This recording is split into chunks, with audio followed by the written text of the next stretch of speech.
네, 안녕하세요. 이번에 제가 소개시켜 드릴 이슈는 바로 지난 6월 18일에 열렸던 미국 연준 의장 제롬 파월의 연설에 대한 설명입니다. 이번 연설을 통해 이틀간 진행된 FOMC, 즉 미국 연준 회의에서 무슨 내용이 언급됐는지 대략적으로 알 수 있었는데, 핵심 이슈는 크게 두 가지로 나눌 수 있는 것으로 보이고 있습니다. 우선 연설은 10분 정도 진행됐고 이후에는 Q&A 세션이 이어졌는데요. 연설에서는 미국 연준이 현재 바라보는 인플레이션에 대한 입장이 핵심이었고, Q&A 세션에서는 대부분의 기자들이 당연히 테이퍼링 시점 그리고 금리 인상 시점에 대해 질문을 했습니다. 미국 연준의 인플레이션에 대한 입장은 최근에 인플레이션이 매우 급격히 증가했다는 것은 사실이지만 이는 단기적일 것이다 라는 것이었습니다. 그리고 이제 이를 설명하는 이유는 크게 세 가지로 나눠졌는데요. 우선 첫 번째 원인은 바로 병목 현상이라고 했습니다. 그래서 최근에 발생한 고용 문제, 그래서 많은 기업들은 직원들을 많이 고용하려고 공고도 많이 냈지만 적절한 인력을 찾지 못해서 오히려 이러한 점들이 병목 현상으로 이어졌고, 또한 최근에 발생한 수에즈 운하 사건, 물류가 일시적으로 중단됐고, 그리고 이 외에도 다양한 요인들에 의해서 공급 측면이 더욱더 비탄력적인 특성을 보였고, 반면 이제 수요 같은 경우에는 최근에 백신 접종률이 증가했기 때문에 급등하면서 이 수요와 공급의 미스매치가 이제 당연히 인플레이션으로 단기적으로 이어졌다라고 얘기를 했습니다. 그리고 이제 두 번째 원인은 기저효과라고 했는데요. 기저효과가 발생할 수밖에 없는 이유는 작년 같은 경우에는 코로나 바이러스 사태가 본격적으로 진행됐기 때문에 많은 사람들이 일자리를 잃었고, 이로 인해서 수요가 감소하면서 급격히 감소하면서 인플레이션이 오히려 디플레이션 현상이 일어났습니다. 인플레이션이 아니라. 그래서 즉 물가가 하락했다는 것이죠. 그래서 이 수치에 비해서는 당연히 매우 높은 인플레이션률이 달성될 수밖에 없었다라고 얘기를 했습니다. 그리고 마지막 원인은 바로 석유 가격의 증가인데요. 석유 가격이 최근에 매우 급격히 증가하게 됐습니다. 제가 알기로는 한 70불 정도 됐는데요. 그래서 이러한 물류 비용이 증가하게 되면서 이런 것들이 또 다른 공급자들에 전가됐고, 이는 전반적으로 물가를 상승시킬 수밖에 없었다라고 얘기를 했습니다. 또한 석유가 전체 물가를 측정하는 데 있어서 매우 높은 비중을 차지하고 있다는 것도 간과하면 안 됩니다. 네, 그래서 인플레이션에 대한 입장 외에도 추가적으로 고용 시장에 대한 언급도 하긴 했는데요. 연준 이것과 관련된 얘기는 사실 어떤 Q&A 세션에서 더 자세하게 얘기를 했습니다. 미국 연준은 사실 현재 고용 시장이 매우 빠른 속도로 회복을 하고 있다고 얘기를 했고, 또한 데이터들도 이런 신호를 보이고 있다고 얘기를 했습니다.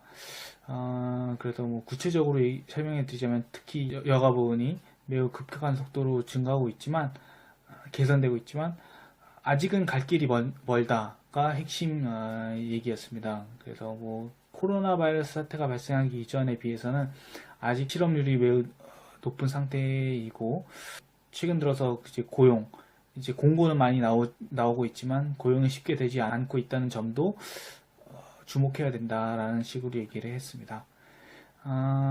근데 이제 제가 좀 특이하게 들었던 얘기는, 고용 문제가 해결되면 오히려 인플레이션이 정상화될 거라 얘기를 했는데요. 그 대표적인 이유가 병목 현상의 부분적인 해소로 인해서 이러한 현상이 발생할 것이다 라고 얘기를 했습니다. 어떻게 보면 이 얘기가 될 수 있는데요. 왜냐하면 이제 고용 문제가 해결되면 공급도 빨리 개선되고 수요가 증가하는 속도를 어느 정도 맞출 수 있다라는 얘기는 맞는데, 좀 장기적으로 보게 된다면 고용이 증가하게 된다면 당연히 많은 사람들은 일자리를 얻게 되면서 돈을 벌기 시작할 것이고, 돈을 벌기 시작하면 돈을 많이 써서 인플레이션을 발생할 수 있을 것입니다. 그렇게 생각을 해서 좀 비판적인 시각으로 이걸 볼 수도 있는데, 뭐 항상 그렇지는 않습니다. 또 왜냐면 지난 2010년에서 2020년까지 보게 된다면 고용률은 완전 고용과 근접한 수치로 계속 유지됐는데 인플레이션은 발생하지 않았다는 점을 보면 또 그 말도 아니라서, 이거는 뭐 개인별로 이제 생각하는 의견 차이가 있을 수 있습니다. 네, 그리고 이제 Q&A 세션에 대해서 얘기를 해드리자면, 이제 Q&A 세션은 그냥 인플레이션과 관련된 얘기밖에 없었습니다. 그래서 뭐 금리를 언제 올릴 거냐, 뭐 테이퍼링 시점 언제냐, 뭐 그런 질문밖에 없었는데요. 저 또한 이런 질문을 물어볼 수밖에 없었을 것입니다. 그러나 당연히 미국 연준 의장은 이러한 질문들에 뭐 공식적인 답변을 드릴 수 없다고 얘기를 하면서 회피했습니다. 그리고 뭐 점도표 관련된 얘기도 조금 강조를 하긴 했는데요. 점도표에 대해서 우선 설명해 드리자면, 점도표는 이제 18명의 FOMC 위원들이 생각하는 금리 인상 시점을 보여주는 지표라고 간단하게 생각을 하시면 되는데요.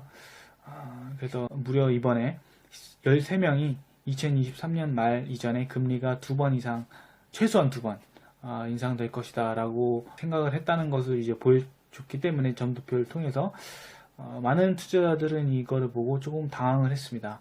그러나 미국 연준 의장은 이거는 이제 그냥 개인적인 의견일 뿐이다, 연준의 공식적인 입장이 아니기 때문에 가볍게 이건 받아들여야 된다라고 얘기를 했습니다. 뭐 이 외에도 IOER, 그 다음에 역 RP 금리를 둘 다 5bp 인상했다는 소식이 테이퍼링의 초기 신호로 보여졌다는 것도 주목을 해야 된다고 저는 생각을 했습니다. 이번 연설에 대한 제 의견을 소개시켜 드리자면, 저 같은 경우에는 이번에 미국 연준이 연설 내내 연준의 목표를 강조했다는 점에 주목을 해야 된다고 생각합니다.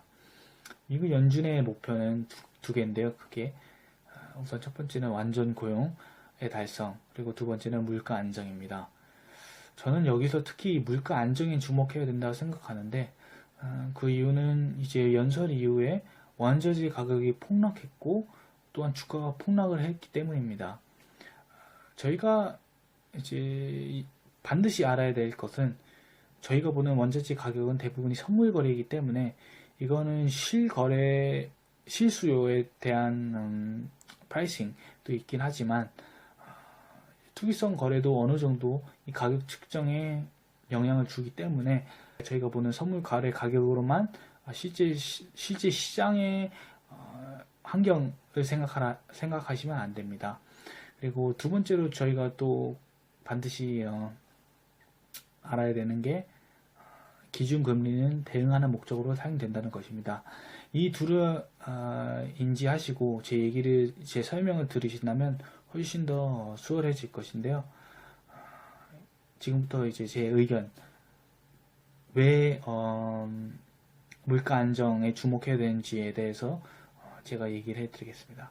과거에 다양한 채널들, 그리고 뭐 투자자들의 전략이 원자재를 제조하는 회사에 투자해라. 왜냐면 원자재 가격이 앞으로도 지속적으로 상승할 것으로 보이고, 왜냐면 공급이 탄력적으로 반항할 수 없기 때문에, 그렇게 된다면 이제 이 원자재 가격 증가분만큼 이걸 다른 고객들, 뭐 예를 들어서 공급자가 아닌 최종 소비자들한테 전가될 것이기 때문에, 이렇게 된다면 엄청나게 마진이 높아질 것이기 때문에 이러한 기업들에 투자를 해야 된다, 뭐 그런 전략에 대한 얘기가 많았습니다. 그러나 이번 미국 연준의 연설을 통해서 저희는 이 전략이 적합하지 않았다라는 것을 알게 됐는데요. 왜냐하면 물가가 지속적으로 상승하게 될 것입니다. 만약 원자재가 계속 상승하고 이게 전가되게 된다면, 그렇게 된다면 미국 연준의 목표인 물가 안정이 어느 정도 타격을 받을 것이기 때문에, 이를 대응하기 위해서 당연히 금리를 인상시킬 것입니다. 금리를 인상시키는 목적은 제가 앞서 말씀드렸다시피 대응하는 것이기 때문에, 대응하기 위해서 금리를 인상시키면 수요는 억제될 것이고, 이로 인해서 수요가 공급과 어느 정도 일치되며 최종적으로는 가격이 안정되겠죠. 즉 가격 인상이 지속될 수 없다는 얘기입니다. 그러므로 이러한 투자 전략들은 그렇게 긍정적으로 생각하면 안 되고, 이것이 바로 원자재 가격의 하락을 설명해 준다고 생각을 합니다, 저는. 왜냐면 이제 원자재 가격에는 이제 투기성 거래도 있었고, 이분들이 이제 원자재에 투자하는 이유가 앞으로도 계속 원자재 가격이 증가할 것이다 라는 것에 베팅을 했기 때문이죠. 근데 이제 이런 게 장기적으로 가능하지 않겠구나 라고 생각을 해서 투기성 거래가 다 빠지면서 이제 원자재 가격이 어느 정도 안정됐다, 과거에 비해서는. 그렇게 생각을 하시면 됩니다. 그래서 뭐 주가가 하락한 이유도 이것과 연관이 되어 있는데요. 원자재 가격이 당연히 안정됐기 때문에 원자재 뭐 제조회사들, 뭐 예를 들어서 뭐 철근 회사들 같은 경우에 주가가 급격히 빠지게 됐죠. 왜냐면 이제 마진 증가를 예상해서 투자한 사람들은 이 전략이 안 먹히겠구나 해서 자금을 뺐기 때문이죠.